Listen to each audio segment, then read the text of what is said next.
బిడ్డలారా, ఈ పరిశుద్ధ దినమున ఆలయంలోనికి వచ్చినటువంటి మీకు అందరికీ కూడాను యేసుక్రీస్తు వారి ప్రశస్త నామములో శుభాలు, వందనాలు తెలియజేస్తూ ఉన్నాను.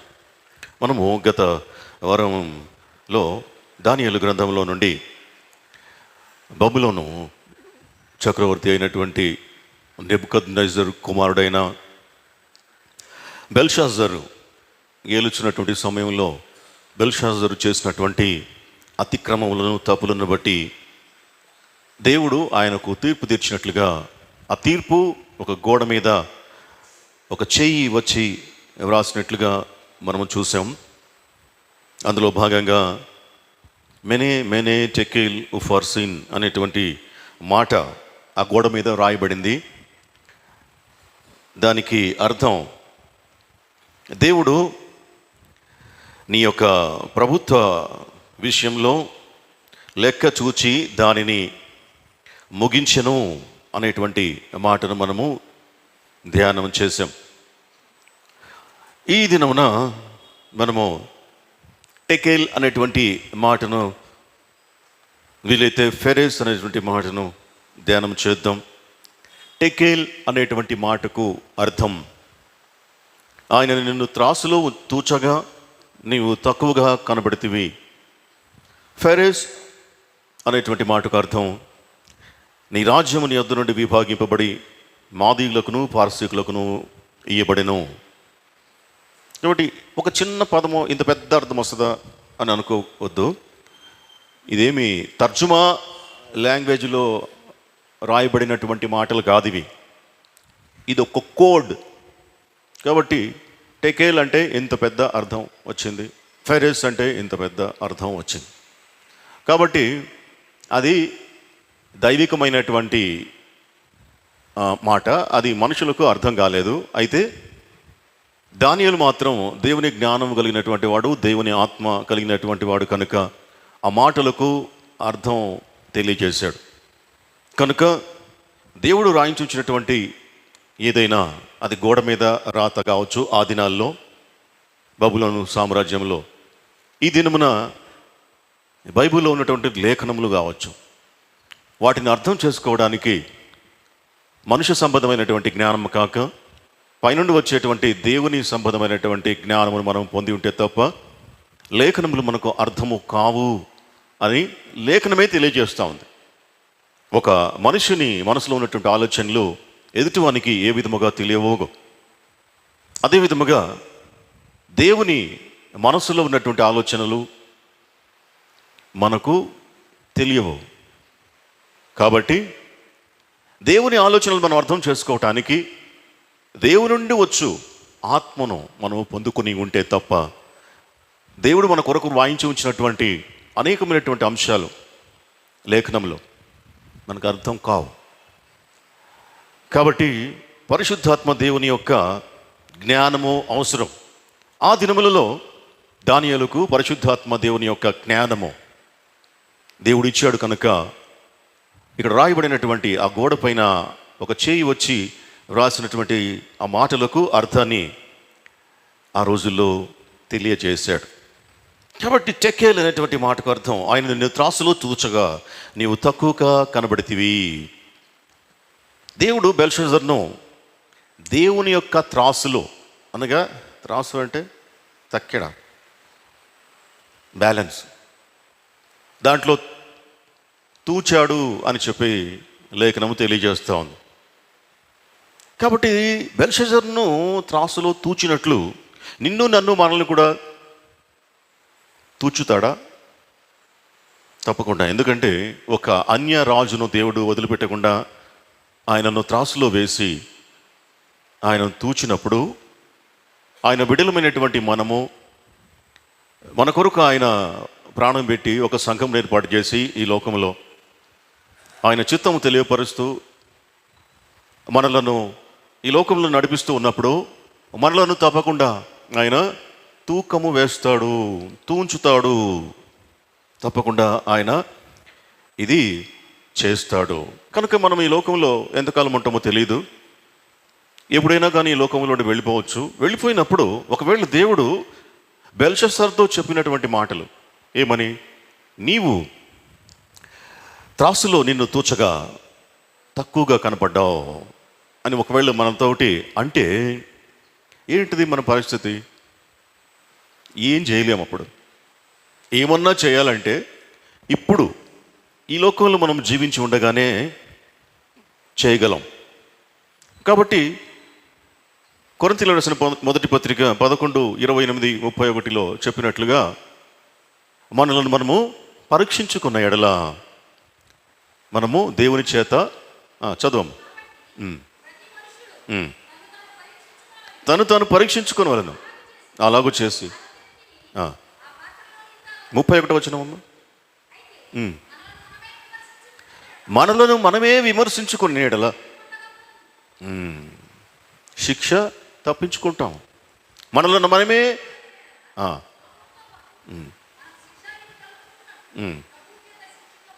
కాబట్టి మనలను మనము పరిశీలించుకోవాలి, పరీక్షించుకోవాలి, మనలను మనము కొలత వేసుకోవాలి ఈ లోకంలో జీవించి ఉన్నప్పుడే. అదే లేఖనం తెలియజేస్తూ ఉంది. ఒకవేళ ఆ విధంగా చేయకపోతే దేవుని చేత శిక్షించబడతాము అని చెప్పి రాయబడింది. దేవుని చేత శిక్షించబడటం అంటే ఇప్పుడు ఈ బెల్షాజర్ను దేవుడు అదే చేయబోతూ ఉన్నాడు. కాబట్టి మనము ఈ లోకం నుండి వెళ్ళిపోయిన తర్వాత నేను తూకం వేశాను, తక్కెళ్ళలో వేసి త్రాసులో వేసి నువ్వు చాలా తక్కువగా కనబడ్డావు నాకు అని అంటే అంతకన్నా భయంకరమైనటువంటి పరిస్థితి మనకు ఇంకొకటి ఉండదు. అంటే ఏంది అర్థం? నువ్వు నా సన్నిధిలో నిలవడానికి పనికిరావు. అపవాదికిని వాని దూతలకు నియమించినటువంటి స్థలం ఒకటి ఉన్నది, అక్కడికి వెళ్ళమంటాడు. అది చాలా భయంకరమైనటువంటి విషయం. కనుక ఈ లోకంలో మనకు ఉండగానే అవకాశం ఉంది. కాబట్టి మనల్ని మనము తూచుకుంటూ, తూకం వేసుకుంటూ, పరీక్షించుకుంటూ, పరిశీలించుకుంటూ మన ఆత్మీయ జీవితాన్ని మనం ముందుకు తీసుకొని పోవాలి. మనల్ని మనము తూకం వేసుకోవాలి, పరీక్షించుకోవాలి. ఎట్లా? ఇప్పుడు మామూలుగా త్రాసుకి 2 ప్లేట్స్ ఉంటాయి, ఈ పక్క ఒకటి ఆ పక్క ఒకటి. మధ్యలో బ్యాలెన్స్ పట్టుకుంటారు, లేకుంటే తగిలిస్తారు. ఒకవైపున మెజర్మెంట్స్ ఉంటాయి, కొలతలు, రాళ్ళు లేకుంటే వెయిట్స్ ఉంటాయి. మరొక పక్కన మనకు కావలసినటువంటి వస్తువులు ఉంచి దాన్ని కొలుస్తారు, తూకం వేస్తారు.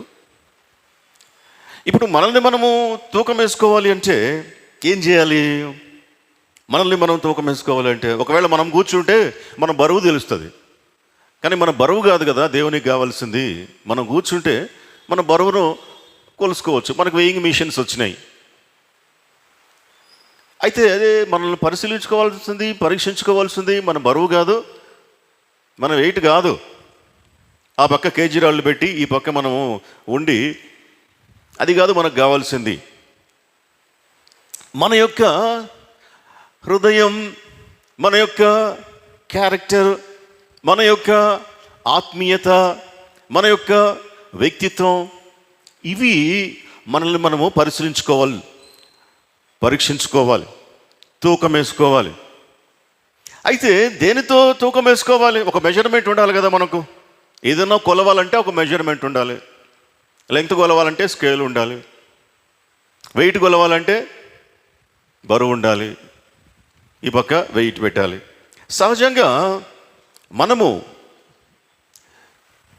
మనల్ని మనము ఏ విధంగా మనము కొలుచుకుంటాము అంటే ఇతర మనుషులతోటి పోల్చుకొని మనల్ని మనము కొలుచుకుంటాం. పోల్చుకొని ఆయన నాకంటే ఎత్తున్నాడా, అలాగ పోయి నిలబడతాం పక్కన. పర్లేదు, ఆయనకంటే నేనే ఎత్తున్నాను. ఆయన నాకంటే గొప్పవాడా? నాకు ఎక్కువ ధనం ఉందా? ఆయనకు ఎక్కువ ఉందా? ఆయన నాకంటే ఎక్కువ చదువుకున్నాడా, తక్కువ చదువుకున్నాడా? నేనే ఎక్కువ చదువుకున్నా కాబట్టి నేనే గొప్ప. ఆయన ఇల్లు పెద్దదా, నా ఇల్లు పెద్దదా? నా ఇల్లే పెద్దది కాబట్టి నేనే గొప్ప. వారి దేశం పెద్దదా, మా దేశం పెద్దదా? వారి జాతి పెద్దదా, మా జాతి పెద్దదా? కాబట్టి ఈ విధంగా ఇతరులతోటి, ఇతరమైన వాటితోటి మనము పోల్చుకొని ఒక అంచనాకు మనం వస్తాం, మనము ఒక మంచి పొజిషన్లో ఉన్నాము. అదే కదా, ఇతర దేశాల జీడిపి తోటి మన దేశమును జీడిపిని పోల్చుకొని మా దేశం గొప్ప దేశం, డాలర్ తోటి రూపాయి విలువను పోల్చుకొని మన ఆర్థిక అభివృద్ధి పెరిగింది లేక తరిగింది అని మనము ఒక అంచనాకు వస్తాం. అంటే పోల్చుకోవటం ద్వారా అవి మనకు మెజర్మెంట్, అవి మనకు తూనిక రాళ్ళు. ఆ విధంగా మనము అంచనా వేసుకుంటాం, కొలుసుకుంటాం, పరిశీలించుకుంటాం, పరీక్షించుకుంటాం. కానీ ఈ పరీక్షలు, ఈ కొలమానాలు, ఈ తూకాలు దేవుని దృష్టిలో సరిపోవు, పనికిరావు.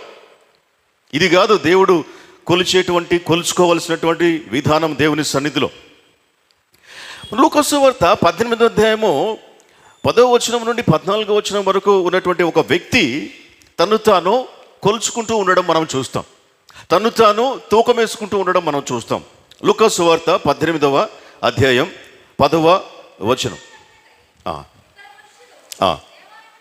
దేవాలయమునకు వెళ్ళారు, ఇద్దరు వెళ్ళారంట. ఒకడు పరిసయ్యుడు, ఒకడు సుంకరి.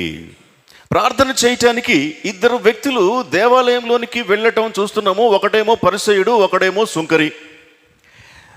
వెళ్ళి ప్రార్థన చేయడానికి నిలబడి పరిసయ్యుడు ప్రార్థన చేస్తూ ఉన్నాడు. ఏమని? దేవా, ఇతడు ఎవరితోటి పోల్చుకుంటున్నాడు అంటే చోరులతోటి పోల్చుకుంటున్నాడు, అంటే దొంగలతోటి పోల్చుకుంటున్నాడు. నేను దొంగల వలె, అన్యాయస్తుల వలె, వ్యభిచారుల వలె, ఇతర మనుష్యుల వలె, ఈ సుంకరి వలె లేను. వీరి వలె నేను లేనందుకు నీకు స్తోత్రం. నీవు నన్ను గొప్ప పొజిషన్లో ఉంచావు. ఎట్లా గొప్ప పొజిషన్ అంట? నేను దొంగను గాను, అన్యాయస్తుణ్ణి కానందుకు, వ్యభిచారము చేయనందుకు, ఇంకా మరి ఏ ఇతర మనుషులలాగా లేకుంటే ఇదిగో నా పక్కన నిలబడి ఉన్నాడు ఈ సుంకర్లాగా కూడా నేను లేనందుకు నీకు స్తోత్రం. ఇది ఆయన పోల్చుకుంటున్నటువంటి విధానం. మనం కూడా చాలాసార్లు ఆ విధంగా పోల్చుకుంటాం. ఎట్లా అంటే చెడ్డవాడిని చూసి అమ్మయ్య నేను ఇట్లా లేను, ఈ పాపాత్మలను చూచి అమ్మాయి నేను ఇటువంటి పాపాలు అయితే ఏం చేయట్లేదు కదా, అమ్మాయి దేవునికి స్తోత్రం. ఇట్లాగే ఉంటుంది మన యొక్క పోలిక, మన తూకం, మన పరీక్షించుకునేటువంటి విధానం. వాని వలె నేను లేను. వాడు 50 రూపాయలు వేసాడు, నేను 100 రూపాయలు వేసాను, నేనే గొప్ప. ఇది ధనం విషయంలో. వానికంటే నా ఇల్లు చిన్నగా ఉంది కాబట్టి నేను వానికంటే తక్కువ. ఇట్లా ఫీల్ అవుతుంటారు, ఇట్లా బాధపడుతుంటారు, లేదా ఇట్లా గొప్పగా అనుకుంటూ ఉంటారు మనుషులు.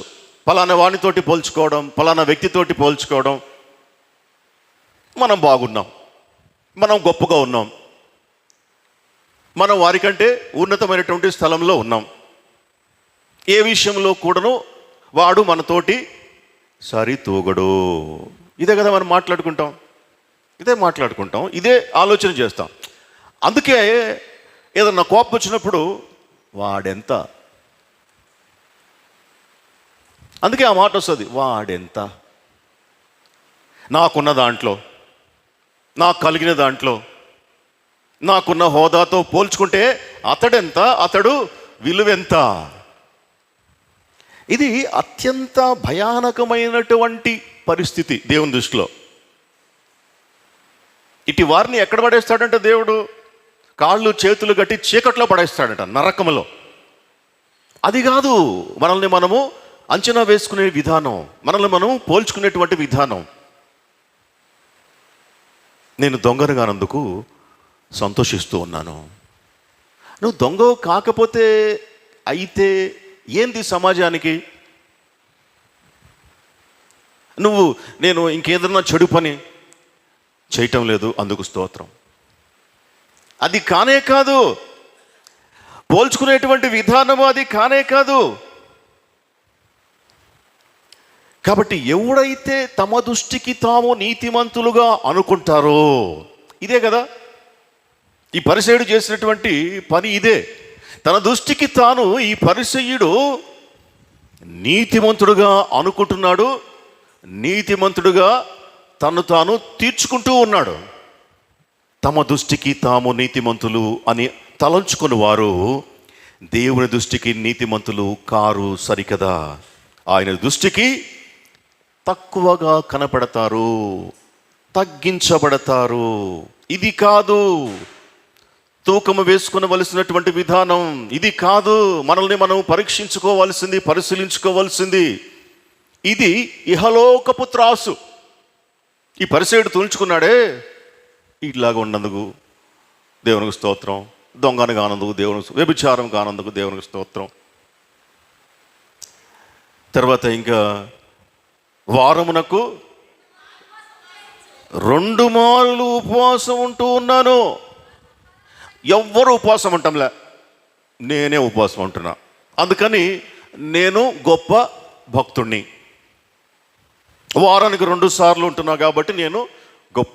ఇది స్పిరిచువల్ లెవెల్స్ పరీక్షించుకునేటువంటి విధానమా? ఇంకా ఏమంటాడు?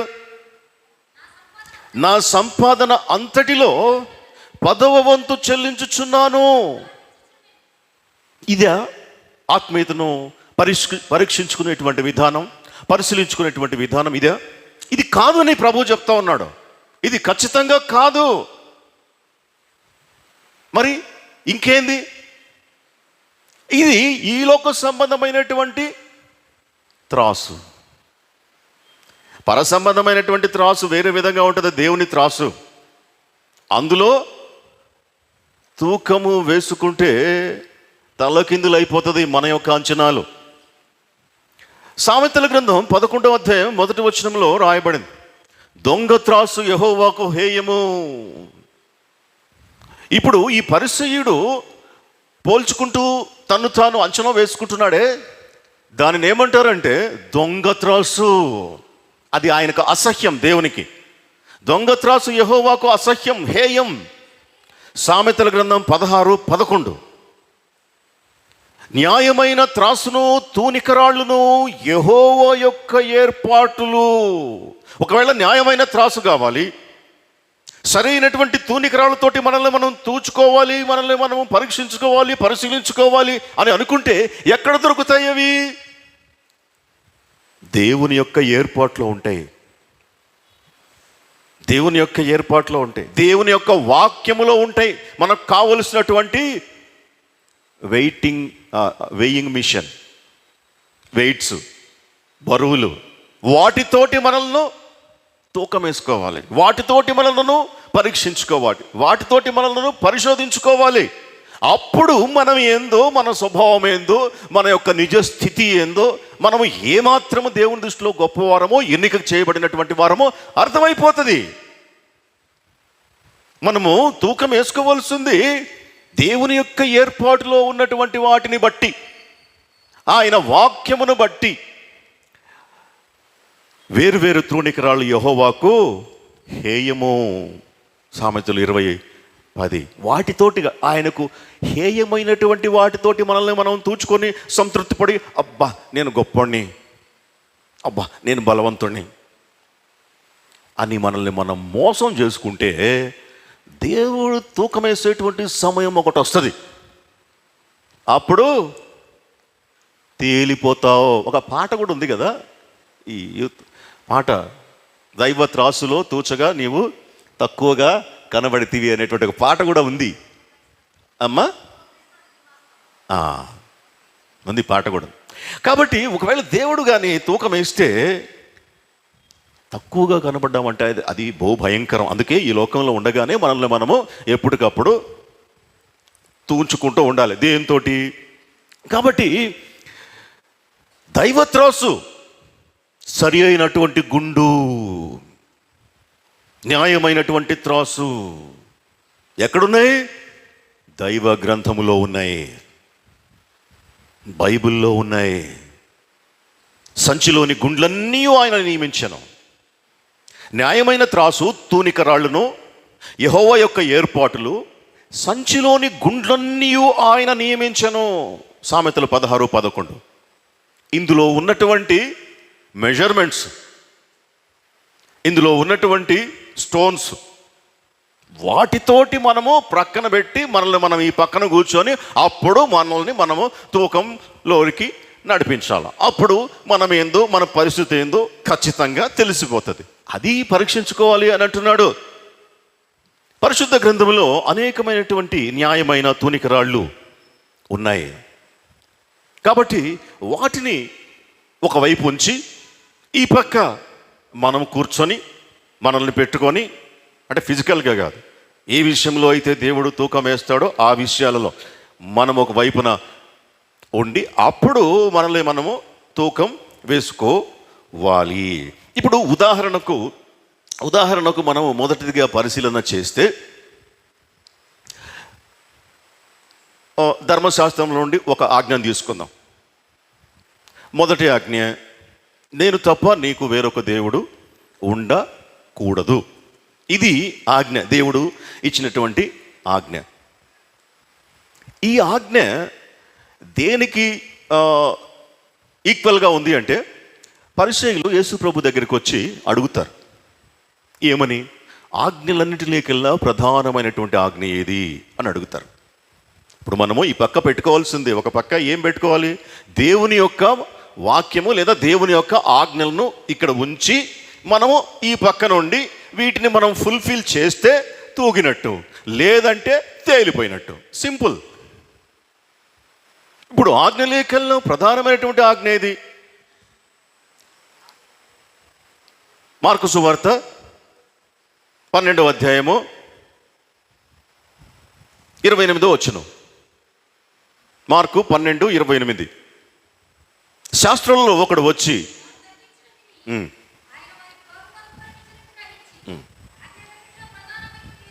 ఆజ్ఞలన్నిటిలో ప్రధానమైనది ఏది అని ఆయనను అడిగాను. అందుకు యేసు, ప్రధానమైనది ఏది అనగా, ఓ ఇశ్రాయేలు వినుము, మన దేవుడైన ప్రభు, అద్వితీయ ప్రభు, నీవు నీ పూర్ణ హృదయముతోను, పూర్ణ ఆత్మతోను, పూర్ణ వివేకముతోను, పూర్ణ బలముతోను నీ దేవుడైన ప్రభువును ప్రేమింపవలెను. ఇదే ప్రధానమైన ఆజ్ఞ. ఇది ప్రధానమైనటువంటి మెజర్మెంట్, మనల్ని మనము తూంచడానికి, తూకమేయడానికి. తర్వాత రెండవది, నీవు నిన్ను వలని పొరుగువారిని, రెండవ ఆజ్ఞ. వీటికన్నా కాబట్టి ఇక్కడ రెండు ఉన్నాయి ప్రధానమైనటువంటి రాళ్ళు. ఈ రెండిటితోటి మనల్ని మనము తూకం వేసుకోవాలి. ఇక్కడ మొదటిది, నేను దేవుని ప్రేమించాలి అనేటువంటిది.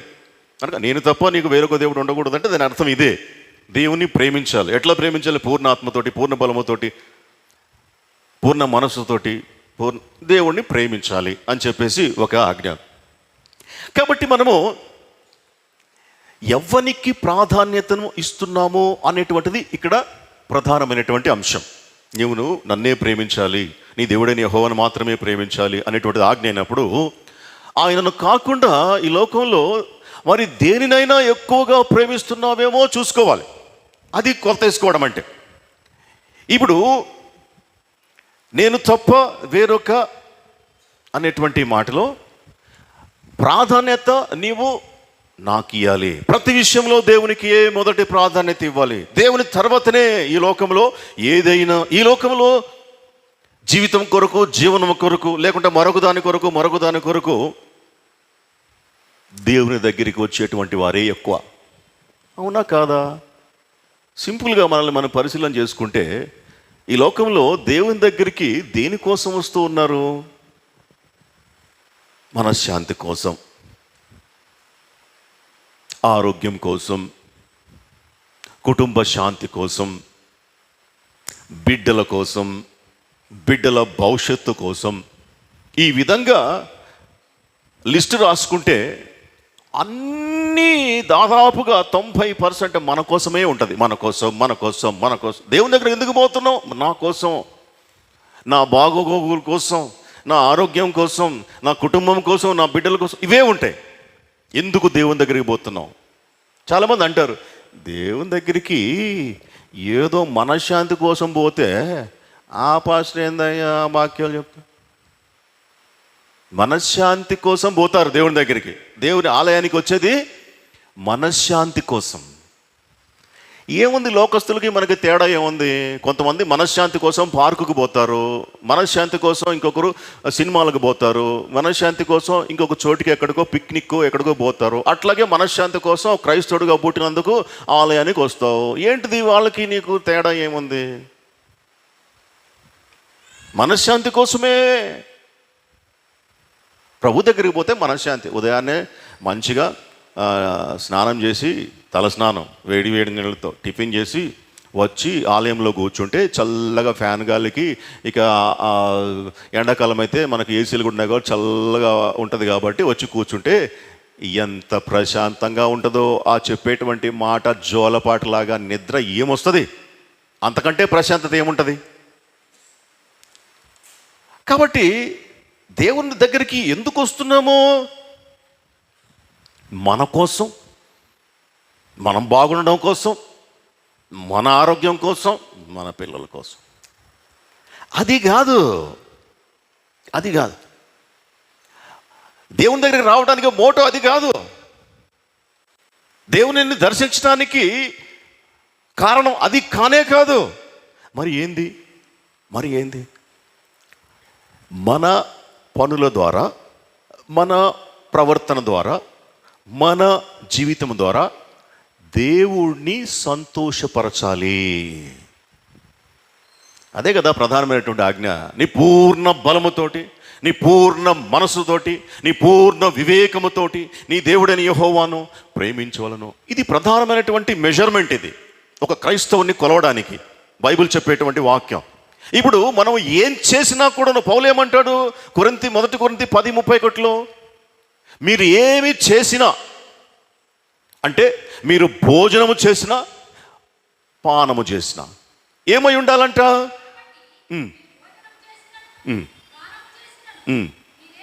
మీరు ఏమి చేసినను సమస్తమును దేవుని మహిమ కొరకు చేయుడి.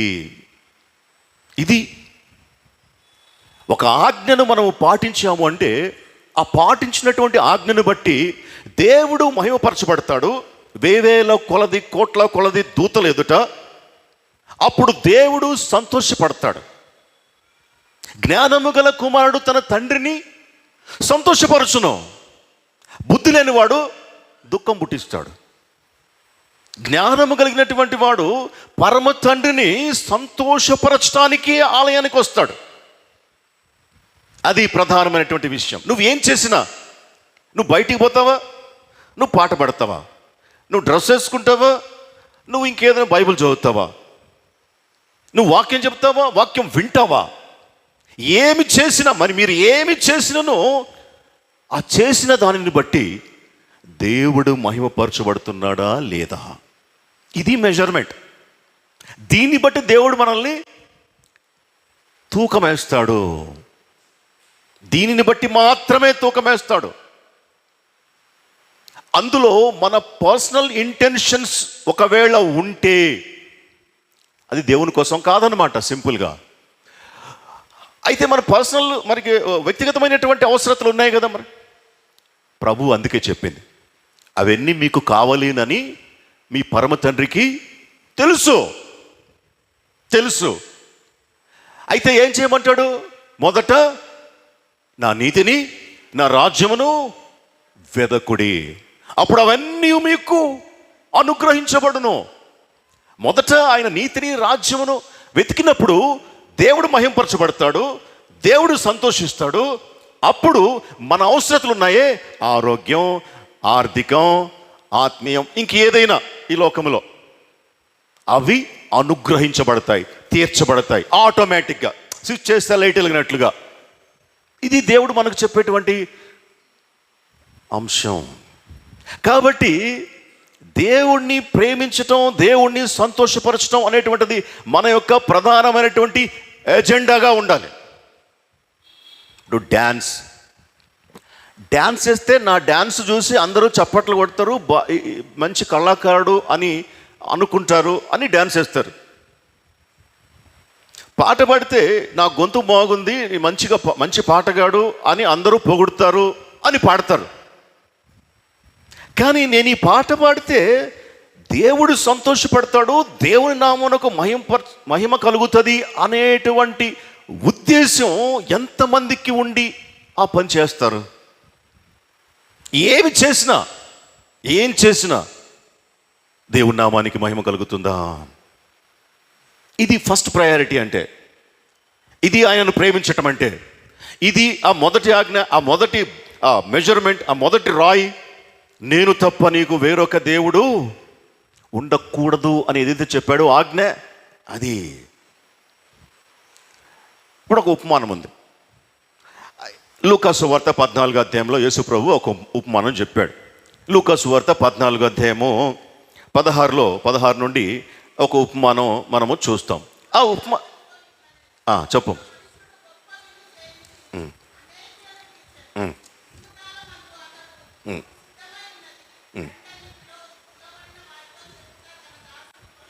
విందు కాలమందు, విందుకు టైం అయింది. ఇప్పుడు మనం ఉండేది కూడాను అంత్యకాలం. విందుకు టైం అయింది. ఎక్కడా విందు? ప్రకటన గ్రంథం 19:9 ఉంది. ఏమని? గొర్రె పిల్ల పెండ్లి విందుకు పిలువబడిన వారు ధన్యులు అని వ్రాయము, మరియు ఈ మాటలు ఈ దేవుని యథార్థమైన మాటలు అని నాతో చెప్పాను. గొర్రె పిల్ల పెండ్లి విందు సిద్ధంగా ఉంది, దానికి పిలువబడినటువంటి వారు ధన్యులు. మధ్యాకాశములో జరగబోయేటువంటి గొర్రె పిల్ల పెండ్లి విందుకు పిలువబడినటువంటి వారు అందరూ, మనమందరం. దేవుడు మనలను పిలిచాడు, తన ఉన్నతమైనటువంటి పిలుపుతోటి పిలిచాడు. దేవుడు మనల్ని పిలిచాడు. ఎట్లా పిలిచాడు? ప్రయాసపడి భారమును మోసుకున్న సమస్త జనులారా నా యొద్దకు రండి, నేను మీకు విశ్రాంతి కలుగజేతును. దేవుడు పిలిచినటువంటి పిలుపు. రండి, నా యొద్దకు వచ్చి రూకలు లేకయే భోజనం చేయండి, పానము చేయండి. మీరు ఏమి ఇవ్వకుండా ఫ్రీగా నేను మీకు ఆహారం పెడతాను, నేనే జీవాహారమును. దేవుని యొక్క పిలుపు, దేవుని యొక్క పిలుపు ఇది. కాబట్టి ఆయన పిలిచాడు, పిలువబడినటువంటి వారం మనం. రేపు లాస్ట్లో గొర్రెపిల్ల పెండ్లి విందు జరగబోతా ఉంది. ఆ పెండ్లి విందులోనికి వెళ్ళవలసినటువంటి వారం మనం. కాబట్టి ఇక్కడ ప్రిపరేషన్ ఉండాలి. ఆ పెండ్లి విందుకు వెళ్ళటానికి ఎప్పుడు కూడాను సిద్ధపడి ఉండాలి. ప్రభువు చెప్పినటువంటి ఉపమానాలలో దాదాపుగా అన్ని ఉపమానాలలో సిద్ధపాటు గురించి ఎక్కువగా చెప్పాడు.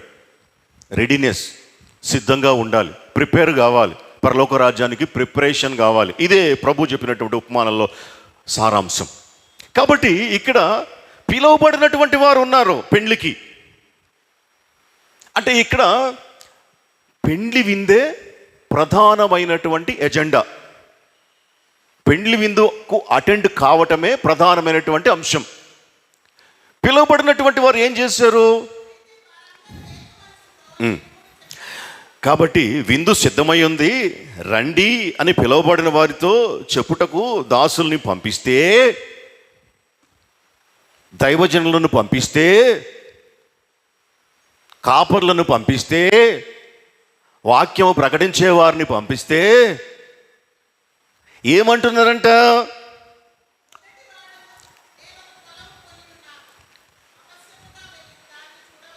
ఇప్పుడు మొదటివాడు దేనికి ప్రాధాన్యత ఇచ్చాడు? ఎవరికి ప్రాధాన్యత ఇచ్చాడు? పొలమునకు ప్రాధాన్యతనిచ్చాడు. ఇక్కడ ప్రయారిటీ దేవునికి కదా ఇవ్వాల్సింది. నేను తప్ప అని ప్రభు అంటుంటే, నీ పూర్ణ హృదయంతో, నీ పూర్ణ మనసుతో, నీ పూర్ణ వివేకంతో నీ దేవుడైన యెహోవాను ప్రేమించాలి. ఇది ఆజ్ఞలన్నిటికల్లా ప్రధానమైనటువంటి ఆజ్ఞ అని ప్రభు అంటుంటే, ఇప్పుడు ఈ ఆజ్ఞను ఒక ప్రక్కన పెట్టి ఈ ప్రక్కన మనము మన జీవితాన్ని పెడితే, అప్పుడు ఆ తూకములో మనము కానీ తూగితే, ఎప్పుడు తూగుతామో? ఈ ఆజ్ఞని ఫుల్ఫిల్ చేసినప్పుడు కదా తూగేది. పిలిచినప్పుడు రాకుండా, రమ్మన్నప్పుడు పోకుండా, ఇష్టానుసారంగా జీవిస్తూ, దేవునికి ప్రాధాన్యత ఇవ్వకుండా, పొలానికి ప్రాధాన్యత ఇచ్చి, పొలంలోనికి పోతే తూగుతామా? తేలిపోతాం. దైవ త్రాసులు మనము తేలగొట్టేసేటట్టుగా ఉంటుంది. ప్రాధాన్యతను ఎవరికి ఇస్తున్నాం? దేనికి మన ప్రాధాన్యత? ఇంతలో కనబడి అంతలో మాయమైపోయేటువంటి వారు మీరు అంటాడు. నీ ఆయుష్ 70 సంవత్సరంలో, అధిక బలములు 80 సంవత్సరంలో అంటాడు. ఎంతకాలం బ్రతుకుతాము? 70-80 ఏళ్ళు బ్రతుకుతాము. మన సమయమంతా, మన ఆయుష్కాలం అంతా మనల్ని మనము సంతోషపెట్టుకోవడానికి, మన శరీరాన్ని సంతోషపెట్టుకోవడానికి, ఈ లోకస్తులను, మనుషులను సంతోషపెట్టడానికే మనం వాడితే, మరి దేవుడు కానీ తూకం వేసినప్పుడు తేలిపోక ఏమైపోతాం? ఈ బెల్షజర్ చేసినటువంటి పని ఏంది? చుట్టుపక్కల ఉండేటువంటి వాటిని అందరినీ పిలిచాడు, గొప్ప గొప్ప వాళ్ళని, రాజుల్ని పిలిచి పార్టీ ఇస్తున్నాడు, విందు ఇస్తున్నాడు. ఈ విందులో మనుషులను సంతోషపరచాలి, నా సాటి రాజులని, అధికారులని సంతోషపరచాలి. ఇది ఆ పార్టీ యొక్క ఉద్దేశం. తాగుడు పార్టీ అది. ఆ పార్టీలో చేసినటువంటి పని ఏంది? దేవుని యొక్క ఉపకరణాలను అపవిత్రపరచటం. అది దేవుని నామానికి మహిమనా? అవమానం. దేవుని నామమును కించపరచటం, డిగ్రేడ్ చేయటం. అందుకని దేవునికి కోపం వచ్చింది. అందుచేత బెల్షజరు తూకములో తేలిపోయాడు. దేవుడు నిన్ను తూకములో తూచగా, దైవత్రాసులో తూచగా నీవు తక్కువగా కనపడ్డావు. నువ్వు తక్కువగా కనపడ్డావు. ఎందుకంటే నువ్వు దేవుణ్ణి ఆరాధించలేదు, దేవుణ్ణి పూజించలేదు, దేవుణ్ణి ఘనపరచలేదు, దేవుణ్ణి సంతోషపరచడం లేదు. అందుకే నువ్వు తేలిపోతున్నావు. ఇప్పుడు పెద్దగా మనకు ఇంపాక్ట్గా ఉండకపోవచ్చు ఈ మెసేజెస్, ఈ విషయాలు. దీని యొక్క ఎఫెక్ట్ మనము ఈ లోకమును వదిలి వెళ్ళిన తర్వాత తెలుస్తుంది, ఎంత ప్రాముఖ్యమైనటువంటి విషయమో ఇది అనేటువంటిది. అక్కడికి వెళ్ళినప్పుడు ఒకవేళ ఇదే మాట ప్రభు మనతోటి చెబితే, నిన్ను తూచాను, నువ్వు తేలిపోయావు, నువ్వు తక్కువగా కనపడ్డావు అని అంటే ఎట్లా ఉంటుంది? ఇంకేమన్నా అవకాశం ఉందా? ఇంకేమన్నా చివరి అవకాశం ఏమన్నా ఒక్కసారి ప్రభు అనడానికి ఉందా? ఉండదు. అదే ఇక్కడ పెద్ద మన ముందున్నటువంటి సవాలు. అందుకే ఇక్కడ ఉన్నప్పుడే ప్రిపేర్ కావాలా, ఇక్కడ బ్రతికినప్పుడే సిద్ధపడాలా. ఎవరికి ఇచ్చాడు ఈయన ప్రాముఖ్యత? పొలము పోయినాడు. పొలం పోయేసి దేవుని యొక్క విందును ఎగరగొట్టేశాడు పొలంలోనికి పోయి. ఆ తర్వాత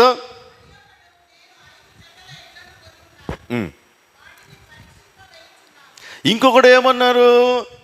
నేను ఇదిగో 5 జతల ఎడ్లను కొన్నాను, వాటిని పరీక్షించాలి కాబట్టి వెళ్తూ ఉన్నాను. అంటే ఇక్కడ వ్యాలిడ్ రీజన్స్ చెప్తా ఉన్నారు. ఈ లోకపరంగా ఈ వ్యాలిడే రీజన్స్ కదా, మరి పోవాలి కదా, నాకు పని ఉంది కదా, నేను రాలేను, ఈరోజు ఆరాధనకు రాలేను, ఆలయానికి రాలేను, పొలానికి పోవాలి. ఇది వ్యాలిడ్ రీజన్. ఇది లోకం కూడా పెద్దగా ఓకే, పాస్టర్లు కూడా ఏం చేస్తారు? ఓకే, కరెక్టే, ఓకే, ఎట్నే అనాల్సి వస్తుంది అంటారు. కానీ దేవుడు అనడు అట్ట. నువ్వు నాకు కదా నువ్వు ప్రాముఖ్యతను ఇవ్వాల్సింది. నువ్వు పొలం పోతే ఎట్లా? నువ్వు ఎట్లను చూడడానికి పోతే ఎట్లా? కాబట్టి క్రీస్తునందు ప్రియమైనటువంటి సహోదరి సహోదరులరా, ఇప్పుడు ఆ పెళ్లి విందుకు పిలవడానికి ఎన్నిసార్లు పంపించాడో తెలుసా? ఆల్రెడీ పెళ్లి ఉంది అని చెప్పేసి తెలుసు. ఫస్టే ఇన్విటేషన్ పోయింది. ఇన్విటేషన్ పోయిన తర్వాత 3 టైప్ ఆఫ్ పాస్టర్స్ను లేదా సేవకుల్ని పంపించాడు దేవుడు. 3 రకాలు, 3 సార్లు పంపించాడు. రాండి రాండి రాండి. ఇదే పని ప్రభువుకి. మనం చచ్చేదాకా ప్రభు మనకు ఇట్లా పిలుస్తూనే ఉంటాడు. నువ్వు రావాలి, నువ్వు రా. విందు సిద్ధమైంది, అన్నీ సిద్ధంగా ఉన్నాయి. కానీ మన యొక్క ప్రాధాన్యత లోకానికి, లోకేచ్ఛలకు మనం ఇస్తూ ఉన్నాం. మూడవ వాడు కాబట్టి నేను కుటుంబానికి ప్రాధాన్యత ఇవ్వాల్సిందే. కుటుంబానికి ప్రాధాన్యతనే తప్పకుండా ఇవ్వాలా. అది దేవుడే ఇచ్చాడు కుటుంబాన్ని. కుటుంబం మనము సృష్టించుకున్నది కాదు. ఈ వ్యవస్థ దేవుడు ఇచ్చిన వ్యవస్థ. తప్పకుండా కుటుంబానికి, బిడ్డలకు, భార్యకు ప్రాధాన్యతను ఇవ్వాలి. అయితే దేవుని కన్నా కాదు. అది అక్కడ మనం అర్థం చేసుకోవాల్సింది. దేవుని కన్నా కాదు, ముందు దేవునికే. ఎందుకంటే ఇచ్చింది దేవుడే కాబట్టి, కుటుంబాన్ని, భార్యను, బిడ్డలను దేవుడే ఇచ్చింది కాబట్టి ప్రయారిటీ వైజ్గా వచ్చినప్పుడు దేవునికే ఎక్కువగా మనము ప్రాధాన్యతను ఇవ్వాలి. వారి కడుపే వారి దేవుడు. ఫిలిప్పీయులకు రాసిన పత్రిక 3:19 అంటాడు. దేవుడికి కదా ఇవ్వాల్సింది ప్రాధాన్యత అని అంటే లేఖనం ఏం చెప్తా ఉంది? వారు అట్ట రారు. వారి కడుపే వారికి దేవుడు కాబట్టి వారి కడుపు కోసం, వారి తిండి కోసం వారు పోతూనే ఉంటారు. నాకు దూరంగా, నా దగ్గరికి వాళ్ళు రారు. క్రీస్తునందు ప్రియమైనటువంటి సహోదరి సహోదరులారా, ఇది చాలా ఇబ్బందికరమైనటువంటి విషయం ఆత్మీయమైనటువంటి విషయాల్లో. రెండవ తూనికి రాయిని మనము కానీ జ్ఞాపకం చేసుకున్నట్లయితే, రెండవది ఏమని చెప్పుకున్నాము? నిన్ను వలె నీ పొరుగువాన్ని ప్రేమించుము. మొదటిదేమో నీ దేవుణ్ణి ప్రేమించాలి, రెండవదేమో మనిషిని ప్రేమించాలి. ఈ రెండే ప్రధానమైనటువంటి, ఈ రెండిట్లో అన్నీ కూడాను ఇమిడి ఉన్నాయి. బైబిల్ మొత్తం ఇందులోనే ఉందని చెప్పి యేసు చెప్పాడు.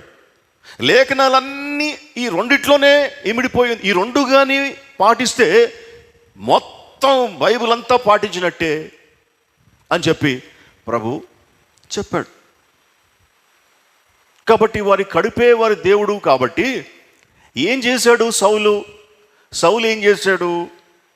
అమాలేకీయుల దగ్గరికి వెళ్ళి, అమాలేకీయుల మీద యుద్ధానికి వెళ్ళి అక్కడ చెప్పినటువంటి విషయం ఏంటంటే, సమూయేలు ద్వారా దేవుడు బొత్తిగా అమాలేకీయులను నిర్మూలము చేయుము.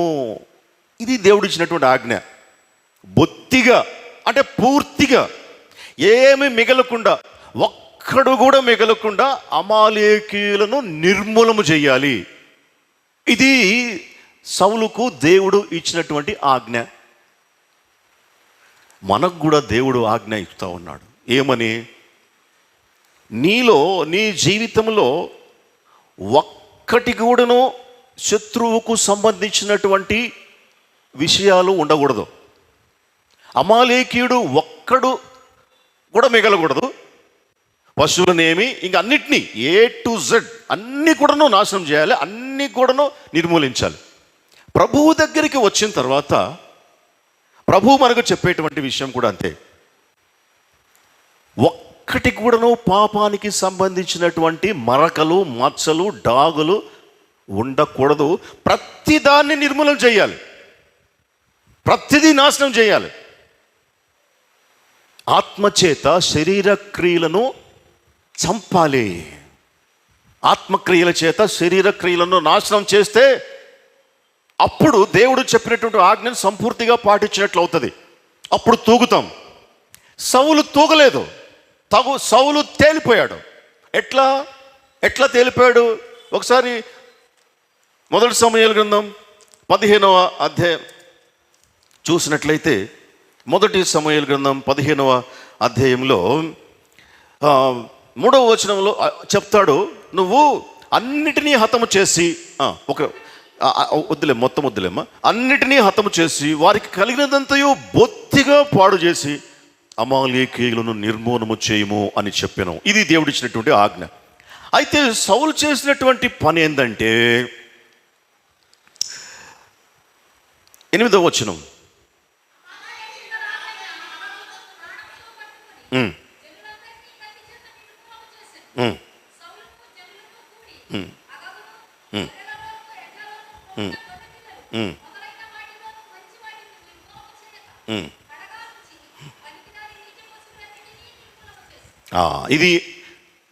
ఇది సౌలు చేసినటువంటి పని. దేవుడు ఎట్లా మెజర్ చేస్తాడు అంటే మనలను, విశ్వాసులను, తనకు విధేయత చూపిస్తున్నామా లేదా అనే దాన్ని బట్టి మనల్ని మెజర్ చేస్తాడు. అంటే ఇప్పుడు నాకే ప్రాధాన్యత ఇవ్వాలని చెప్పాడు కదా, అప్పుడప్పుడు ఏం చేయాలా? దేవుడు ఇచ్చినటువంటి ఆజ్ఞను పాటించాలా, దేవునికే ప్రాధాన్యతనివ్వాలా, ఆయన చెప్పినటువంటి మాటకు విధేయత చూపెట్టాలా. విశ్వాసం ఉన్న చోట విధేయత ఉండాలా. విశ్వాసం ఉంది అని చెప్పుకుంటూ మేము విశ్వాసులము, బిలీవర్స్ము అని మనము ప్రకటించుకుంటూ ఈ లోకంలో దేవునికి విధేయత లేని జీవితంను జీవిస్తూ ఉంటే ఖచ్చితంగా వారికి దేవుడు తీర్పు తీరుస్తాడు. ఎందుకంటే విశ్వాసం ఉన్న దగ్గర విధేయత ఉండాల్సిందే. విధేయత లేని విశ్వాసము అసలు విశ్వాసమే కాదు. విధేయత లేని విశ్వాసం విశ్వాసమే కాదు. సౌలు, నేను విశ్వాసిని, దేవుడి చేత ఏర్పరచబడినటువంటి వాడిని, రాజును, నిజమే, అయితే నువ్వేం చేస్తున్నావు? నాకు విశ్వాసం ఉందని చెప్పినప్పుడు మరి ఆయన మాటకు విధేయత చూపించాలి కదా. విధేయత చూపించకుండా మొత్తాన్ని నిర్మూలన చేయమంటే రాజును పట్టుకొని ప్రాణాలతో తీసుకొస్తేవి. అగగు అనేటువంటి వ్యక్తిని, బలహీనంగా ఉన్నటువంటి పశువులను, నీచమైనటువంటి వాటిని, ఇక ముసలి ముతక పశువులన్నింటినీ నాశనం చేసి మంచి మంచి పశువులు, క్రొవ్వినటువంటివి, బాగా ఉండేటువంటి, బలంగా ఉండేటువంటి వాటిని పట్టుకొని వస్తేవి. అంటే ఏంది నీ ఉద్దేశం? ఎందుకు అట్లా చేయటం? అంటే దేవుని పైన నీకు ఉన్నటువంటి విశ్వాసం ఇదే. దేవుడు చెప్పినటువంటి మాట వినకుండా నువ్వు ఎట్లా నిన్ను నువ్వు విశ్వాసగా ప్రకటించుకుంటావు? దేవుడికి విధేయత చూపించవా? దేవుని మాటను వినవా? మరి దేవుని ప్రేమించాలంటే ఏంది? ప్రేమించడమే ప్రధానమైనటువంటి ఆజ్ఞ అన్నప్పుడు ప్రభు అంటాడు, ఒకడు నన్ను ప్రేమిస్తే, ఒకవేళ నేను ప్రేమించాను ప్రభువుని అనంటే వాడు ఏం చేయాలంట? వాడు నా ఆజ్ఞలను గైకొనును. ఒకడు నన్ను ప్రేమించిన ఎడల, యోహాను సువార్తలో చెప్తాడు, వాడు నా ఆజ్ఞలను గైకొంటాడు, దాన్ని బట్టి వాడు నన్ను ప్రేమిస్తున్నాడు అని చెప్పేసి నేను డిక్లేర్ చేస్తా. దేవుని ప్రేమిస్తున్నానని చెప్పేసి ఆయన ఆజ్ఞకు లోపడకుండా ఉంటే ఏ విధంగా ప్రేమించినట్లు అవుతుంది? వాడిని తూచినప్పుడు దేవుడు తక్కడ ఎగిరిపోద్ది గాలికి. దుష్టులు పొట్టువలే ఎగిరిపోతారు. దుష్టులు అలాగుండక గాలికి చెదరగొట్టు పొట్టువలే ఉందరు. మొదటి కీర్తనలో అంటాడు. ఎందుకు పొట్టువలే ఉండటం? వాడి దగ్గర లేదు, విషయం లేదు, వాడి దగ్గర వెయిట్ లేదు. వాడు గాలికి ఎగిరిపోయేటువంటి పొట్టు వంటి వాడు. వాడిలో వెయిట్ లేదు. గింజలో వెయిట్ ఉంటుంది కాబట్టి గింజ ఏం చేస్తుంది? కింద పడుతుంది. తూర్పారబట్టినప్పుడు, కళ్ళాలలో తూర్పారబట్టినప్పుడు గింజల్ని నూర్చేటప్పుడు ఇట్లా పైనుంచి ఇట్లా పోస్తే గింజలు మాత్రం అక్కడ పడతాయి, పొట్టు గాలికి ఎగిరిపోతుంది. ఎందుకు ఎగిరిపోతుంది పొట్టు గాలికి? పొట్టులో వెయిట్ లేదు, పొట్టు ఎగిరిపోతుంది. తక్కెడ బరువు లేదు కాబట్టి తక్కెడ తేలిపోతుంది. బెల్షాజరు తక్కెడలో పెడితే దేవుడు ఎగిరిపోయాడు, ఆయన తేలిపోయాడు. నువ్వు తక్కువగా కనపడ్డావు కాబట్టి నీకు తీర్పు వచ్చింది ఈరోజు. దేవుడు నీ విషయంలో లెక్క చూచి ముగించేశాడు. నిన్ను త్రాసులో తూచగా నువ్వు తక్కువగా కనపడ్డావు కాబట్టి నువ్వు విధేయత చూపించటం లేదు. అప్పుడు సౌలు వచ్చి సమూయేలు దగ్గరికి వచ్చినప్పుడు సమూయేలు అడుగుతాడు. సమూయేలు 13వ వచనం చదవండి. మొదటి సమూయేలు గ్రంథం 15వ అధ్యాయం 13వ వచనం.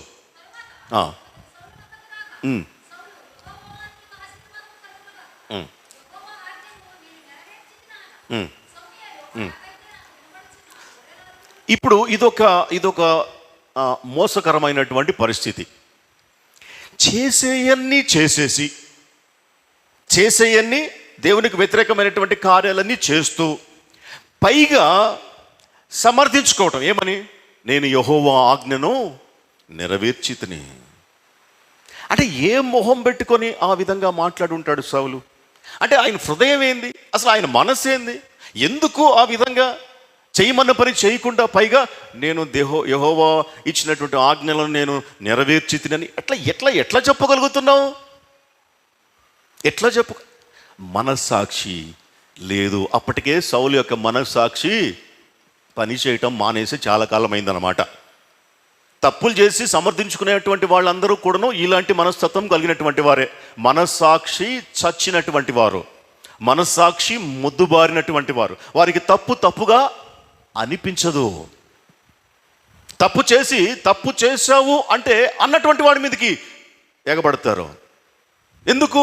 వాడికి మనస్సాక్షి లేదు. నేను రైటే చేశాను, నేను దేవుని ఆజ్ఞను నెరవేర్చాను, నేను చేసింది కరెక్ట్ అని మనస్తత్వం. సౌలు మనస్తత్వం అది, సౌలు మనస్తత్వం. అయితే అప్పుడు సమూయేలు అంటున్నాడు, నువ్వు దేవుని ఆజ్ఞను నెరవేర్చావా? అయితే ఆ సౌండ్స్ ఏంది? చదవడము.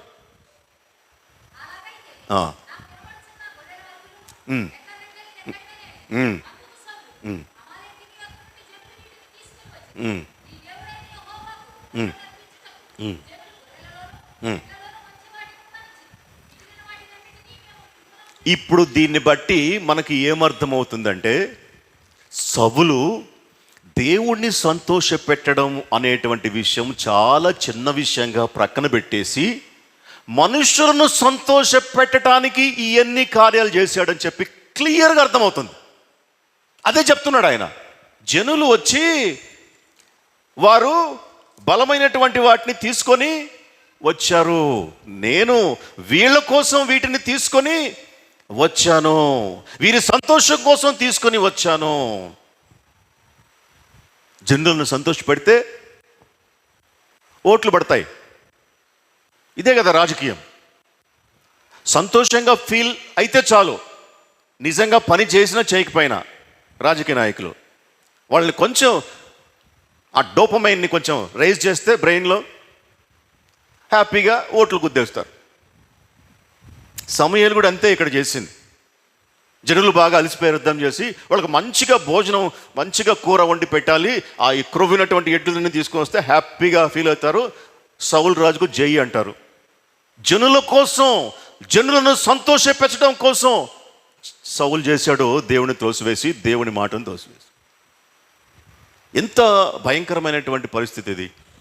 అందుకే పౌలు అంటాడు గలతీయులకు రాసిన పత్రికలు 1వ అధ్యాయంలో, నేను మనుషులను సంతోషపెట్టడానికి వచ్చానా లేదా దేవుణ్ణి సంతోషపెట్టడానికి పిలువబడ్డానా?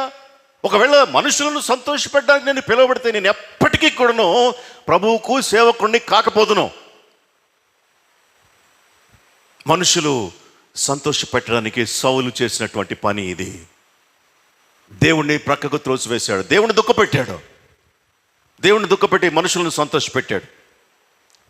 సమూయేలు చాలా బాధపడ్డాడు. రాత్రంతా ఏడుస్తూ ప్రార్థన చేస్తూనే ఉన్నాడంట సమూయేలు. కానీ దేవుడు ఒప్పుకోలేదు.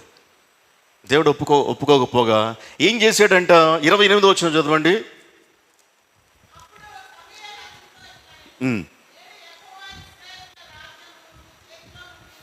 నీ చేతిలో నుండి లాగివేసి నీకంటే ఉత్తముడైన నీ పొరుగు వానికి దానిని అప్పగించి ఉన్నాడు. నీ చేతిలో నుండి ఇచ్చింది లాగేసుకున్నాడు, దానిని పొరుగు వానికి ఇచ్చేశాడు. ఇదే చేయబోయేది.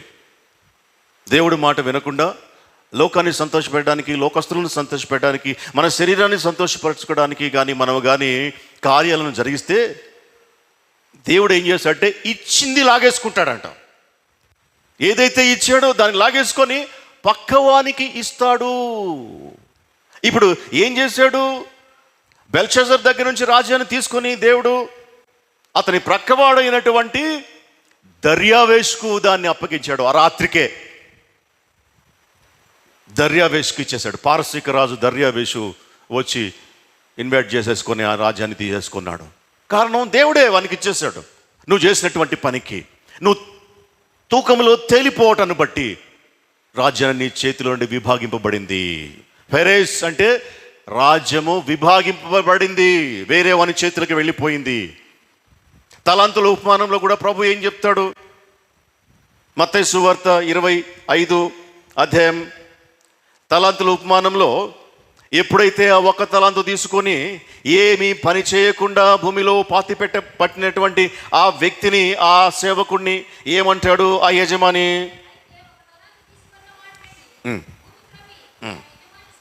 ఓకే, 28వ వచనం చదవండి. ఆ తలాంతును వాని యొద్ద నుండి తీసివేసి, అంటే ఒకటి ఇచ్చాడే, ఆ ఒకటి తలాంతు తీసుకొని పోయి మట్టిలో పాతి పెట్టాను అని చెప్పాడే, అంటే పని చేయనటువంటి వాడిని దేవుడు దేనిని బట్టి తీర్పు తీరుస్తాడు, దేవుడు దేనిని బట్టి మనల్ని తూకమేస్తాడు అంటే, మనము విధేయత కలిగి ఉండటాన్ని బట్టి తూకమేస్తాడు, మన జీవితం యొక్క అకౌంటబిలిటీని బట్టి తూకమేస్తాడు.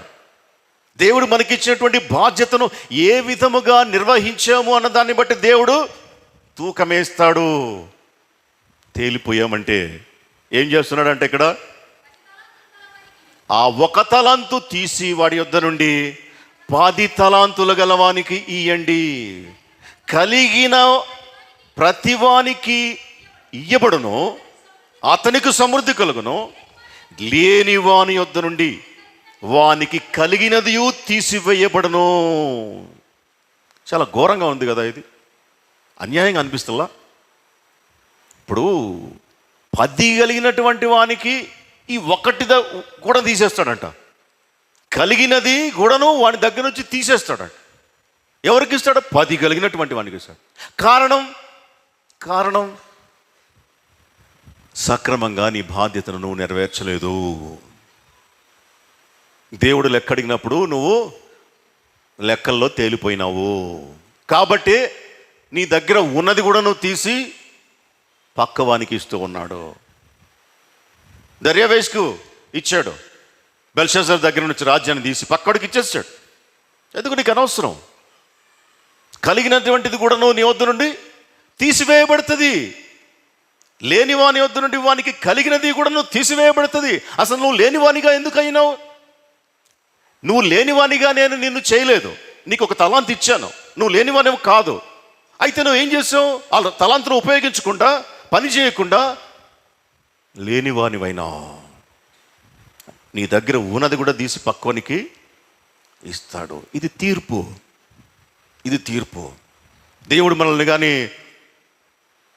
తూకం వేస్తే ఎంతవరకు మనము నిలబడగలము? మనలో వెయిట్ ఉంటేనే మనము నిలబడగలము. వెయిట్ లేకపోతే కొట్టుకుపోతాము గాలికి. ఆ వెయిట్ ఎక్కడ నుండి మనం సంపాదించగలము? దేవుని యొక్క వాక్యములో నుండి, ఆయన ఆజ్ఞలలో నుండి. 2 ప్రధానమైనటువంటి ఆజ్ఞలు: దేవుని ప్రేమించటం, మనిషిని ప్రేమించటం.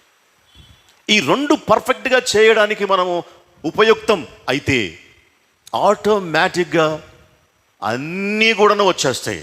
దేవుడు అదే చెప్పింది, మీరు మొదట ఈ పని చెయ్యండి, నా నీతిని, నా రాజ్యంని మీరు మొదట వెతకండి, అప్పుడు అవన్నీ కూడాను మీకు అనుగ్రహించబడను. అప్పుడు మనం తేలిపోము, అప్పుడు మనము ఎగిరిపోము, అప్పుడు మనము తూకము కలిగి ఉంటాము.